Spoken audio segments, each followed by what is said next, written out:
minasyaitonirrajim. Bismillahirrahmanirrahim. Assalamualaikum warahmatullahi wabarakatuh. Alhamdulillahirabbil alamin wassalatu wassalamu ala rasulil amin sayyidina Muhammadin ibn Abdullah wa ala alihi wa sahbihi wa man wala. Allahumma shalli ala Muhammad wa ala ali Muhammad kama shallaita ala Ibrahim wa ala ali Ibrahim wa barik ala Muhammad wa ala ali Muhammad kama barakta ala Ibrahim wa ala ali Ibrahim fil alamin innaka Hamidul Majid. Allahumma inna nas'aluka 'ilman nafi'an wa rizqan thayyiban wa 'amalan mutaqabbala wa dinan qayyiman wa yaqinan shadiqan wa imanan kamila. Amin amin amin ya rabbal alamin. Alhamdulillah. Amma ba'du. Baik, alhamdulillah summa alhamdulillah. Diberi lagi kita kesempatan hidup, masa, sihat, ya, keberkatan pada waktu untuk kita pagi-pagi duduk lagi menelusuri satu lagi muka surat daripada kalam-kalam suci Allah ni. Tujuan untuk apa? Sebagai peringatan, sebagai pengajaran, sebagai menerima arahan.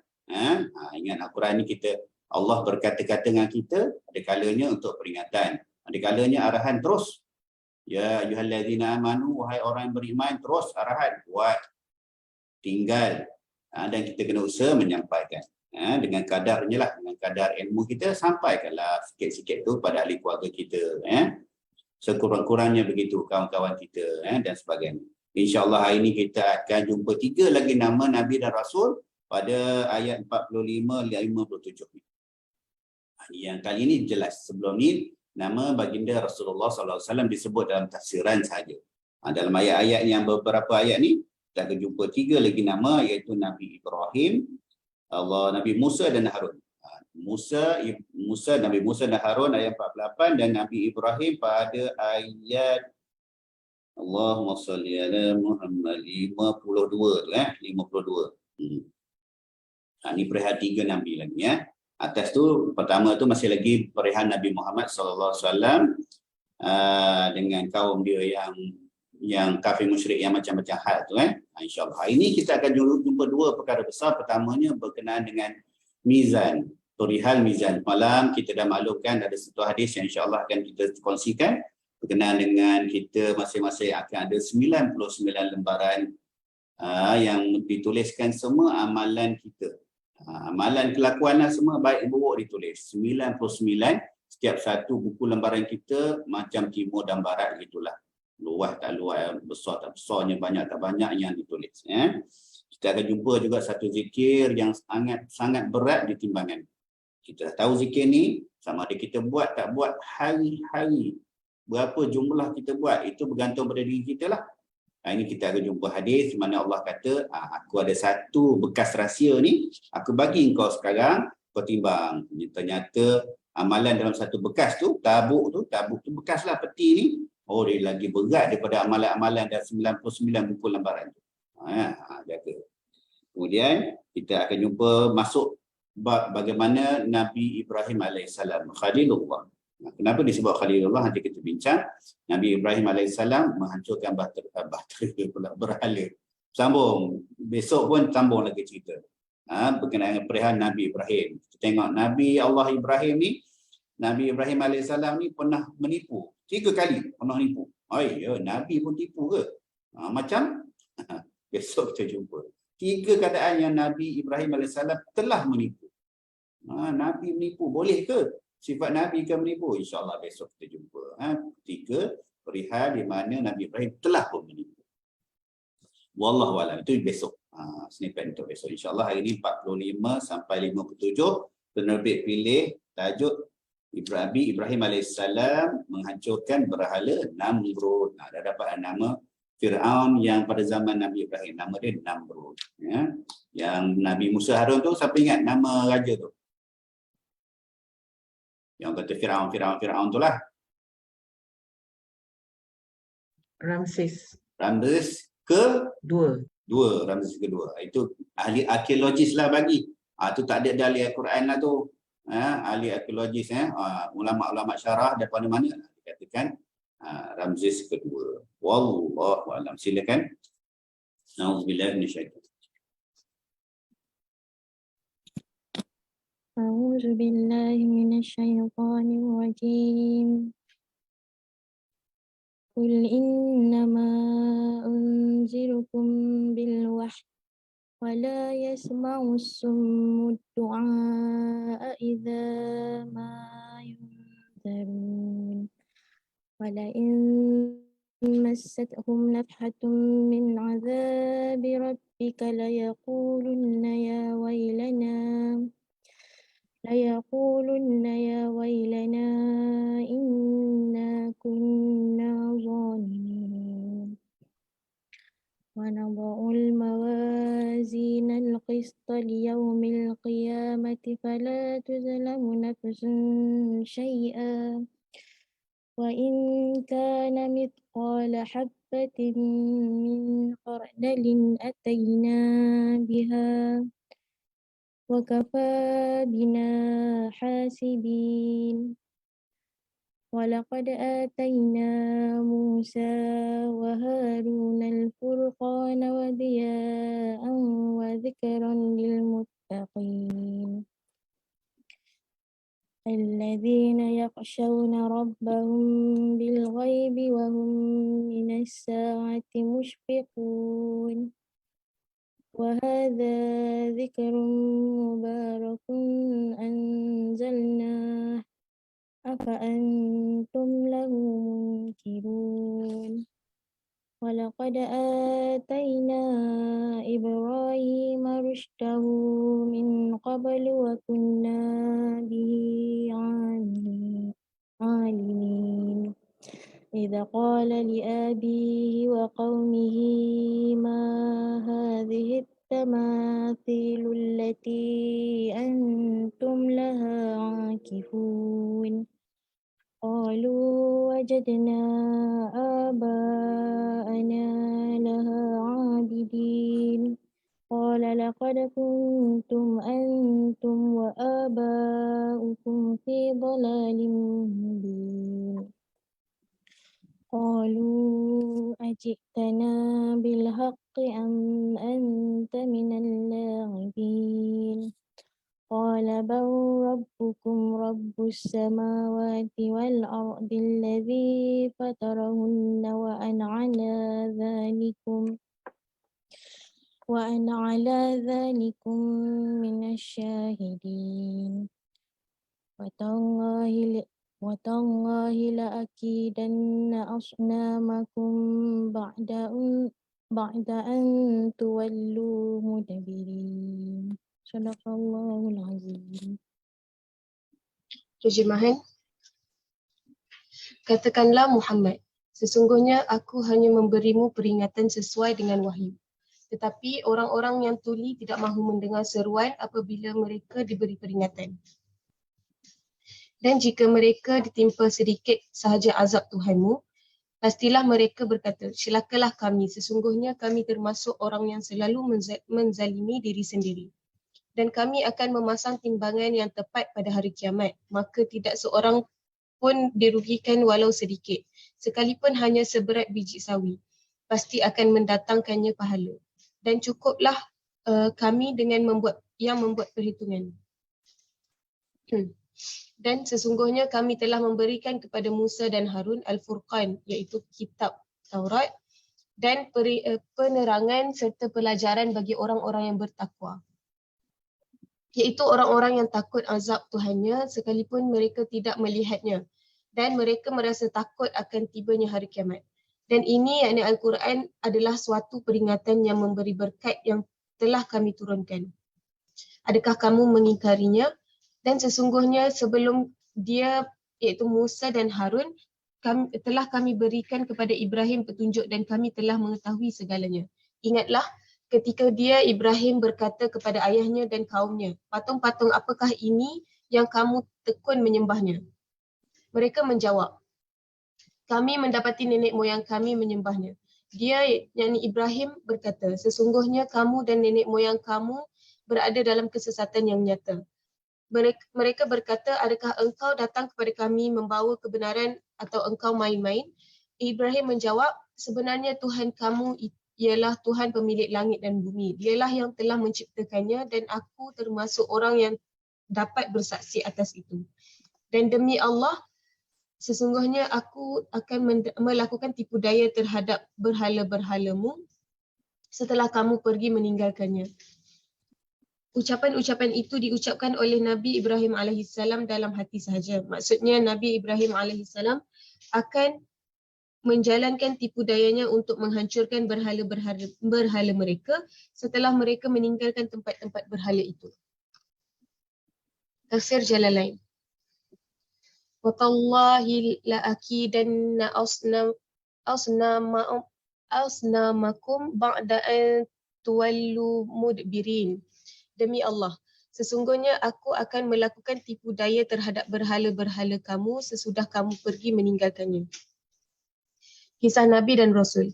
Ketika Ibrahim alaihissalam hendak memperlihatkan dan membuka mata kaumnya bahawa betapa lemah dan tak berdayanya berhala yang mereka sembah, Ibrahim mencari cara untuk mengemukakan hujah kepada mereka. Mulalah Ibrahim alaihissalam mencari kesempatan yang tepat supaya dapat melakukan sesuatu terhadap berhala-berhala yang mereka sembah.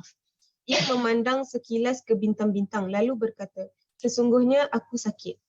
Tujuannya agar mereka menghindari dirinya ketika mereka mendengar sakit itu. Ibrahim melakukan seperti itu agar dapat sampai ke tempat berhala-berhala mereka. Waktu itu mereka memiliki hari besar iaitu yang mereka rayakan sekali pada setiap tahun. Mereka semua keluar untuk merayakannya. Tatkala mereka keluar, Ibrahim segera menuju tempat berhala-berhala mereka secara diam-diam sambil mengatakan, demi Allah, sungguh aku akan melakukan tipu daya terhadap berhala-berhalamu setelah kamu pergi meninggalkannya. Ucapan Ibrahim ini terdengar oleh orang yang lemah yang tidak ikut dalam perayaan di kalangan mereka dan orang yang paling akhir keluar. Dia pun menuju berhala-berhala yang berada di sebuah ruangan yang sangat besar. Berhala-berhala itu ditempatkan bersusun tiap-tiap satu berhala yang besar, di sampingnya berhala yang kecil sampai penuh. Setelah mereka menganggap cukup menyajikan makanan-makanan di hadapan berhala-berhala itu, mereka berkata, kami tinggalkan untuk Tuhan-Tuhan hingga kami kembali, silakan untuk dimakan. Ketika Ibrahim melihat makanan-makanan yang disajikan di hadapan mereka, berhala-berhala mereka itu, Ibrahim berkata, mengapa kamu tidak memakannya? Ketika tidak ada seorang pun yang menjawab, dia berkata, mengapa kamu tidak berkata-kata? Lalu dihadapinya berhala-berhala itu sambil memukulnya dengan tangan kanannya. Ia menghancur leburkannya dengan kapak di tangan kanannya dan tidak ada yang tertinggal kecuali berhala yang paling besar. Lalu Ibrahim meletakkan kapak yang digunakan itu pada tangan berhala tersebut. Ibrahim pun meninggalkannya. Ketika kaumnya kembali daripada perayaan itu dan melihat apa yang berlaku pada berhala-berhala mereka pun tercengang dan menganggapnya sebagai masalah yang sangat serius. Mereka berkata, siapakah yang melakukan perbuatan ini terhadap Tuhan-Tuhan kami? Sungguh dia termasuk orang yang zalim. Riyadhus Salihin. Daripada Abu Sa'id Al-Khudri radhiyallahu anhu, dia berkata, aku mendengar Rasulullah sallallahu alaihi wasallam bersabda, sesiapa di antara kamu melihat kemungkaran, hendaklah dia mencegah kemungkaran itu dengan tangannya. Jika tidak mampu, hendaklah mencegahnya dengan lisan. Jika tidak mampu juga, hendaklah dia mencegahnya dengan hati. Itulah selemah-lemah iman. Hadis riwayat Muslim. Hadis di atas memberikan pelajaran. Wajib mengubah kemungkaran dengan kemudahan atau perantara apa sahaja yang memungkinkan. Yang kedua, manfaat daripada mengingkari kemungkaran dengan hati adalah membenci kemungkaran dan mengingatkan diri kita untuk selalu mengingkarinya. Memerintahkan kebaikan dan menolak kemungkaran merupakan urusan umat Islam yang sifatnya kemasyarakatan kerana hal tersebut fardu kifayah, iaitu perkara wajib yang dilakukan oleh sebahagian umat Islam. Disebutkan bahawa hadis di atas merupakan 1/3 ajaran Islam kerana mencakupi perintah atas kebaikan dan penolakan terhadap kemungkaran. Ada pula yang mengatakan bahawa hadis itu mencakupi seluruh ajaran Islam kerana amalan-amalan syariat itu ada yang sifatnya kebaikan yang wajib untuk dikerjakan. Ada pula kemungkaran yang wajib ditinggalkan. Hadis Nabawi. Daripada Abu Hurairah radhiyallahu anhu, dia berkata tentang pemberian syafaat Nabi sallallahu alaihi wasallam. Rasulullah sallallahu alaihi wasallam bersabda, "Pergilah menemui Ibrahim." Lalu mereka menemui Ibrahim sambil berkata, "Wahai Ibrahim, engkau adalah Nabi Allah dan Khalilnya daripada penduduk bumi. Mintakanlah syafaat untuk kami kepada Rabbmu. Tidakkah engkau lihat keadaan kami?" Lalu baginda menjawab, "Sungguh, suatu hari Rabbku telah marah dengan kemarahan yang belum pernah marah sebelumnya seperti itu. Dan tidak juga marah setelahnya seperti itu. Aku dahulu pernah berdusta dengan 3 kedustaan." Lalu baginda sebutkan hal tersebut. "Diriku sendiri pun perlu syafaat." Dalam riwayat melalui jalur Abu Zur'ah, terdapat tambahan dalam kisah Ibrahim yang menyebutkan perkataan Ibrahim tentang sebuah planet. "Inilah Rabbku." Juga perkataan Ibrahim berkenaan dengan Tuhan-Tuhan sembahan orang-orang musyrik daripada kaumnya. Bahkan yang telah menghancurkannya adalah patung yang paling besar ini. Juga perkataan Ibrahim, "Sesungguhnya aku sakit." Baginda bersabda, "Demi zat yang jiwa Muhammad berada di tangannya, sesungguhnya jarak antara 2 daun pintu daripada daun-daun pintu syurga adalah bagaikan jarak antara Mekah dan Hajar atau Hajar dan Mekah." Hadis riwayat Muslim. Nasihat dan pengajaran. Apa yang dikatakan oleh Raja Namrud beserta pengikutnya terhadap Ibrahim setelah ternyata berhala-berhala yang dijadikan Tuhan mereka hancur lebur, sungguh dia termasuk orang yang zalim. Seandainya mereka benar-benar berfikir dan menggunakan akal sihat, maka apa yang mereka lakukan akan menjadi sebuah bukti yang nyata bagi mereka. Mengapa Tuhan-Tuhan yang mereka sembah selama ini dapat dihancurkan? Apabila benar berhala-berhala itu Tuhan mereka, mengapa mereka tidak berkuasa membela diri daripada orang yang hendak merosakkannya? Akan tetapi, kerana kebodohan mereka, kurangnya pemikiran mereka, terlalu sesat dan kufur, mereka malah mengatakan, "Siapa yang melakukan perbuatan ini terhadap Tuhan kami? Sungguh dia termasuk orang yang zalim." Wallahu a'lam. Wallahu alam, ada beberapa perkara saja daripada nasihat dan pengajaran tu. Saya terlupa sebuah hadis di mana beberapa sahabat utama, kibarus sahabat, saya tak ingat dah siapa dah senarai hadis tu, tapi kalau tak salah, nantilah kalau saya jumpa nanti saya maklum. Kalau tak salah ada Sayyidina Umar. Dia ketawa bincang dengan sahabat-sahabat dia, tengok Allah teruklah kita ni ya. Zaman kita dulu kafir musyrik, kita pergi musafir, kita bawa berhala dalam bentuk buah-buahan, tamar kata tak salah. Dia cocok tamar tu jadi berhala. Jalan-jalan dan musafir lapar. Apa dia orang buat? Dia makan berhala dia. Dia makan Tuhan dia. Tuhan sendiri pun boleh makan. Apatah lagi dalam cerita Nabi Ibrahim ni, besok sambung lagi. So kita sambung lagi ya. Macam mana berhala tu senang-senangnya boleh dihancurkan. Tuhan tu. Macam mana Tuhan kami ni boleh hancur ya? Besok kita sambung perihal Nabi Ibrahim menghancurkan berhala pada zaman Namrud. Kita akan bincang juga sikit lagi tambahan penjelasan berkenaan hadis Nabawi daripada Sayyidina Abu Hurairah radhiyallahu anhu. 3 penipuan Nabi Ibrahim itu. Satu, berkenaan dia pernah kata makhluk ni, planet tu Tuhan. Ingat perjalanan hidup dia, nampak matahari, ni Tuhan. Matahari tenggelam, bukan Tuhan. Nampak ni Tuhan, bukan Tuhan. Ya. Satu. Kemudian dia menipu. Dia kata, kita tanya ni, patung yang besar tu. Kedua, kemudian dia menipu, dia kata, sesungguhnya aku sakit. Pada keadaan cerita apa ni dia kata diri sakit. Ini perjalanan Nabi Ibrahim sebenarnya sakit tu. Besok kita jumpa berkenaan dia, musafir dia dengan isteri pertama ni siapa? Sarah. Sarah. Bagaimana atas sebab perjalanan itu dia jumpa Raja Zalim dan sebagainya, dia tipu sakit. Sarah melakukan apa arahan dia? Lepas daripada kezaliman yang nak dilakukan oleh raja kepada Sarah. Dan dapat seorang budak hamba nama Hajar. Ya. Besok kita bincang insya-Allah. Allahu alam. Kita dalam kisah Nabi dan Rasul tu diperjelaskan, saya ingat dah cukuplah memadailah perihal Nabi Ibrahim memecahkan berhala. Besok kita ambil sikit lagi manfaat daripada jalan cerita ni. Saya tambah sikit hari ni insya-Allah perihal beberapa ayat pertama tu, ayat 46 47 tu berkenaan dengan timbangan.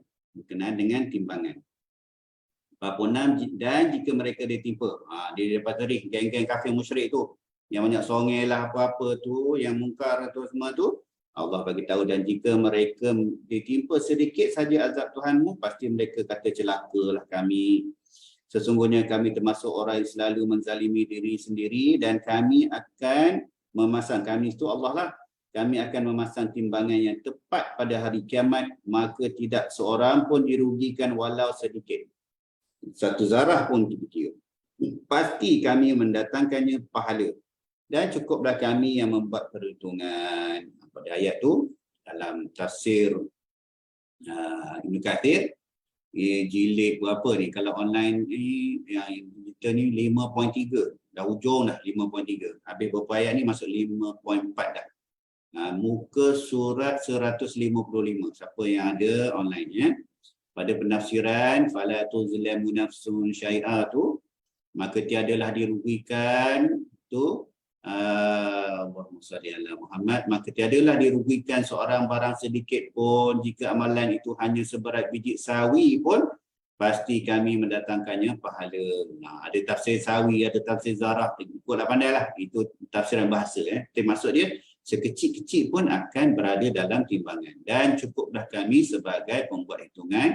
Dan sebuah hadis riwayat Bukhari Muslim menyatakan bahawa Abu Hurairah radhiyallahu anhu berkata, Rasulullah sallallahu alaihi wasallam bersabda, kalimatan khafifatani 'ala lisan thaqilatani fil mizan habibatani ila rahman subhanallah wa bihamdihi subhanallahil azim. Dah buat lagu dah ni dah buat lagu dah, dengar radio dah. Macam-macam. Dua kalimat yang ringan. Ada hadis tu, dua kalimat yang ringan diucapkan dengan lisan dan amat berat dalam timbangan. Ada lisan yang ringan, timbangan yang berat, serta dicintai oleh Ar-Rahman adalah subhanallah wa bihamdihi, maha suci Allah dan dengan memujinya, serta subhanallahil azim, maha suci Allah yang maha agung. Patutnya benda ni dah sentiasa basah bibir kita lah, insya-Allah. Imam Ahmad berkata bahawa Abdul Rahman Al-Hubla berkata, ni kenapa benda ni datang ni? Ni hadis ni. Imam Ahmad berkata bahawa Abu Abdul Rahman Al-Hubla berkata, aku mendengar Abdullah bin Amr bin Al-Ash berkata Rasulullah sallallahu alaihi wasallam bersabda, sesungguhnya Allah Azza wa Jalla menyelesaikan urusan seorang laki-laki dari umatku di hadapan seluruh makhluk pada hari kiamat. Laki-laki itu untuk semualah, semua makhluk lah. Kepadanya ditebarkan 99 lembaran. Setiap satu lembaran sepanjang mata memandang. Ada ditafsirkan hadis ni timur dan barat. Maksud dia ufuk sebesarlah satu buku tu. Setiap satu lembaran sepanjang mata memandang. Kemudian dia berfirman, apakah engkau mengingkari semua ini? Allah tanya kita. Betul ke lembaran ni? Apa yang ada dalam tulisan ni, malaikat tulis ni? Apakah engkau mengingkari semua ini? Apakah dua malaikat pencatat lagi penjaga itu menzalimimu? Laki-laki itu menjawab, tidak ya Rabb. Dia berfirman lagi, apakah engkau memiliki alasan atau kebaikan? Adakah apa-apa alasan buat dosa? Dan syarah dia lah. Apa alasan buat dosa ni ataupun kebaikan-kebaikan yang tak tertulis ni?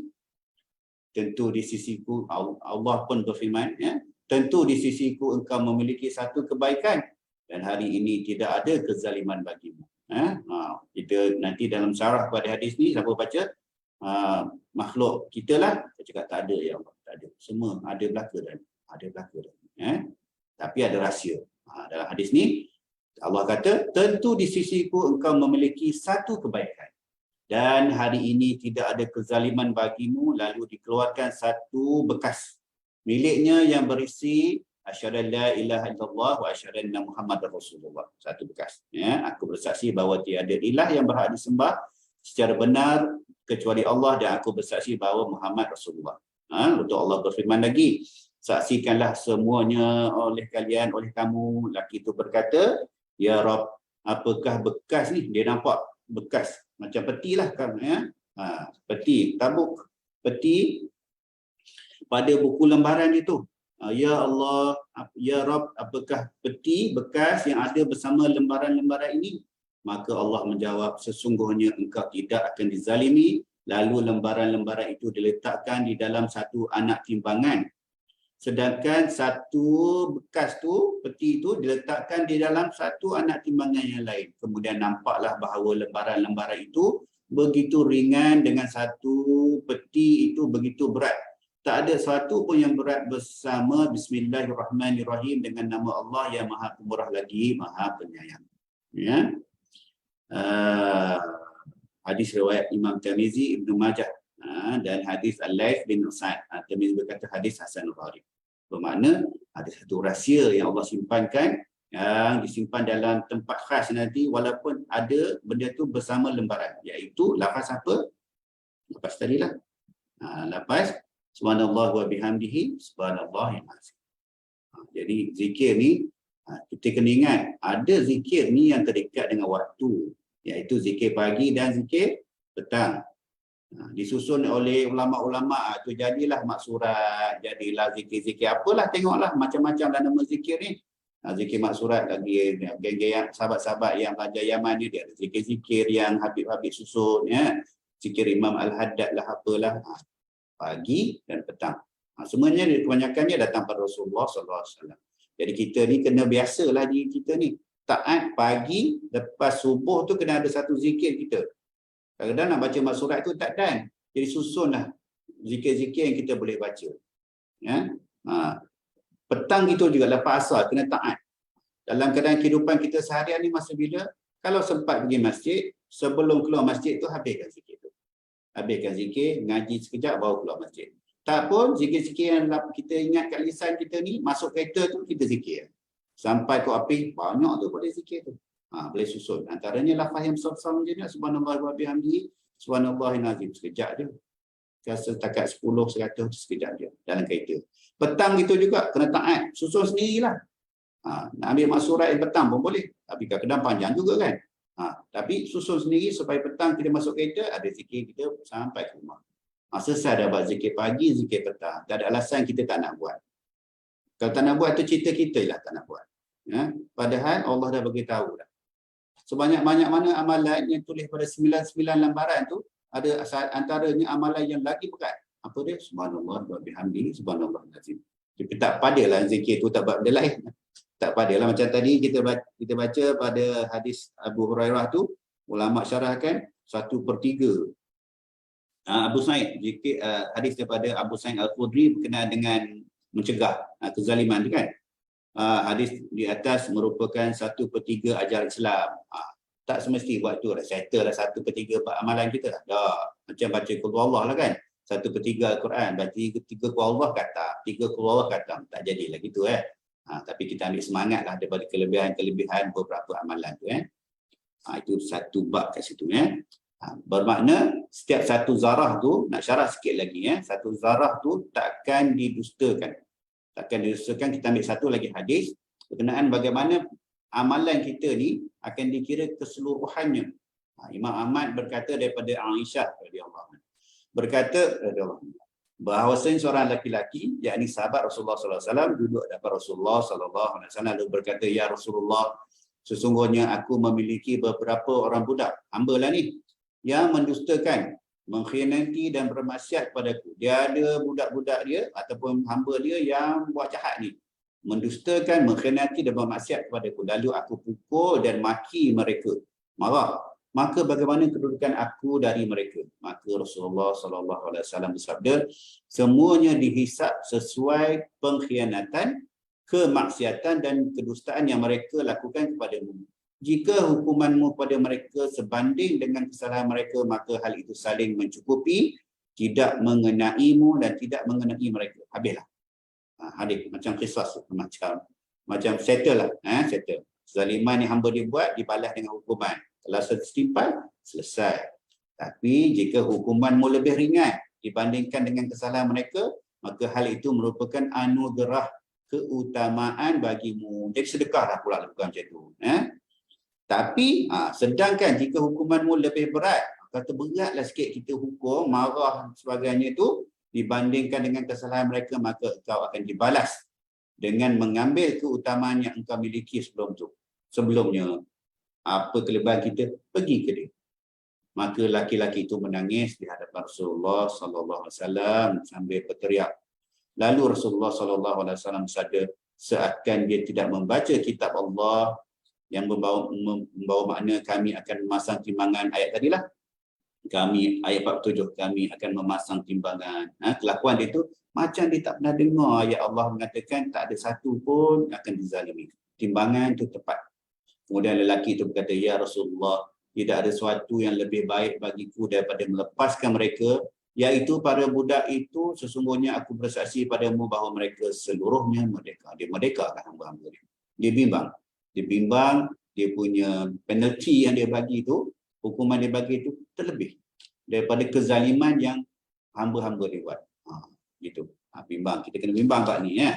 Bimbang. Satu, bab yang kalau terlebih. Itu bab terlebih. Terlebih macam mana? Kita punya kelebihan akan pergi kepada dia. Pahala kita pergi kepada dia lah. Itu juga ni lisan kita ni. Kita mengumpat ni. Kita mengumpat macam mana? Orang yang tu besok dia claim yang kita. Tu bimbang tu ramai datang dengan pahala yang gunung tapi muflis di akhirat. Bab lisan ni hati-hati. Baca Hujurat. Allah tak ingat. Ayat berapa tak ingatlah. Tengoklah siapa rajin baca ada Hujurat. Ada satu ayat yang ada wala tajassasu tu. Dia ada 3 arahan berkenaan dengan lisan, amaran berkenaan dengan lisan dalam Al-Hujurat. Cuba cari, saya lupa lah. Saya ingat tajassasu je. Satu, jangan bersangka buruk. Zon, ada bab zon. Kedua, tajassasu, jangan mengintip-ngintip mendengar-dengar perkataan rahsia orang lain. Ketiga, jangan mengumpat. Turun lagi dalam ayat tu, siapa mengumpat tu macam makan daging, bangkai sahabat dia. Cari dalam Hujurat. Saya ingat Al-Hujurat, saya ingat arahan kita. Dan saya ingat perkataan Arab, tajassasu je. Lain tak ingat. Minta maaf. Cari dalam Hujurat, itu bab lisan. Amaran tu. Amaran bab lisan. Kalau nak kait hadis tadi macam mana? Lisan kita itu boleh menyebabkan kita muflis di akhirat. Na'udzubillah.